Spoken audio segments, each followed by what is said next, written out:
2021eko liburugintzaren datu nagusiak emango ditugu. Produkzioari dagokionez, 2153 titulu argitaratu ziren. Azken 20 urteetako grafikoa ikusten badugu, 2000-2500 artean gabiltza urtero, orduan kopurua nahikoa normala da 21ekoa, baina 20tik 326 titulu gutxiago argitaratu zira, orduan beherakada bat egon zela. Eta baita azpimarra dezagun, bai 20 eta bai 21 pandemia urteak izan zirela. Horrek ere izan ditzake bere ondorioak. Produkzioaren barruan, nobedade berrargitalpen proportzioan, 173a nobedadea izan da eta 127a berrargitalpena. Proportzio arrun xamarra baita ere azken urteetan. Argitaratzaileak 323 izan dira. 323 editore.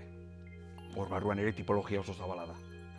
Eta bereziki azterketa tematikora, ekoizpen tematikora pasatuz, 6 liburu multzo berizio ditugu. Hezkuntza irakaskuntza liburua, haur eta gazteenzakoa, giza eta gizarte zientzietakoa, helduen literaturakoa, aisia liburua eta zientzia eta teknika. Normalean hezkuntza eta irakaskuntza liburu izaten da ugariena, baina aurtengoan haur eta gazteen liburuak gainditu egin du.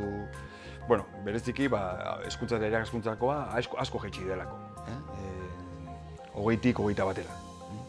Orduan lehen tokian haur eta gazteentzako liburua dator, eta azpimarratu behar da baita ere, haur eta gazte liburua eta hezkuntza irakaskuntza liburua biak haur eta gazteengana bideratutako liburuak direla. Eta bien artean 175 eta 150 hartzen duela. Hori ez da gertatzen inola ere, Frantzian edo Espainian, hizkuntza handien produkzioetan. Horrek adierazten du, egoera diglosiko batean gaudela, egoera prekario batean gaudela. 130, produkzio osoaren 130 bakarrik bideratzen zaio helduari, nola baita esatearren. Eta hori oso esanguratsua da. Gure produkzioa eta konsumoaren errenak zein diren